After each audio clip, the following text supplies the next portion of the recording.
কানে হেডফোন লাগিয়ে মনের আনন্দে গান শুনতেছিলাম আর গল্প লিখতেছি। হঠাৎ একটি মেয়ে আইডি থেকে মেসেজ আসলো। আসসালামু আলাইকুম। আমি কোনো রিপ্লাই দেই নাই, মনে মনে সালামের উত্তরটা নিলাম।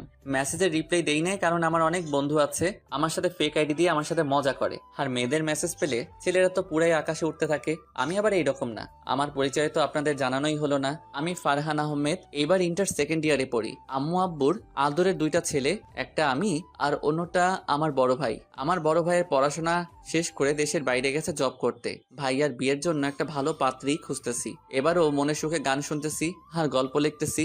একটু পর মেয়েটি আবার মেসেজ দিল। কেমন আছেন? জি আলহামদুলিল্লাহ, ভালো। আপনি? জি আলহামদুলিল্লাহ ভালো আছি।